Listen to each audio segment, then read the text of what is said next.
नमस्ते नमस्ते नमस्ते। आज हामी तपाईँलाई घुमाउन लैजाँदैछौँ रानी झरना। रानी झरना पाल्पा जिल्लाको दोभानमा अवस्थित झरना हो। यो चाहिँ ट्याक्कै तपाईँ खुर्सानी पुगिसकेपछि पारी पनि जान सक्नुहुन्छ र दोभानबाट वारीबाटै पनि जान सक्नुहुन्छ।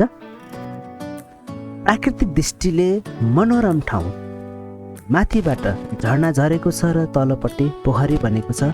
त्यहाँ पौडी खेल्ने नुहाउने गर्न पाइन्छ।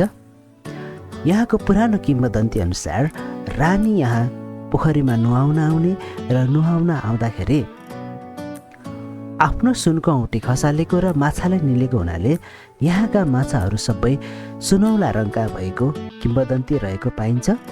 जनआस्था विश्वास अनुसार यहाँ माथिपट्टि एउटा नागको मन्दिर पनि देख्न सक्नुहुन्छ।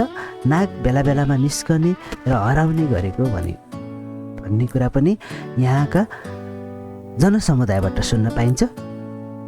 तपाईँ यहाँ सजिलैसँग आइपुग्नुहुन्छ। बाटोको सुविधा राम्रो छ।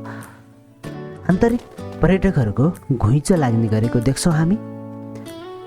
आशा अनि विश्वास छ पक्कै पनि तपाईँहरू घुम्न रुचि राख्नुहुन्छ भने एकपटक रानी झरना आइपुग्नु होला। म तपाईँलाई यहाँको विस्तृत जानकारी दिइसकेँ। रानी झरनाको परिचय र भनेर पनि यहाँ लेखिएको छ। नेपालको झन्डा पनि राखिएको छ। काठे पुल छ, झलुङ्गे पुलहरू छ।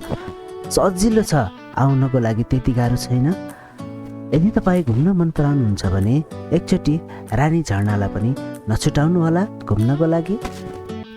हाम्रो च्यानललाई पनि माया गरिदिनु होला।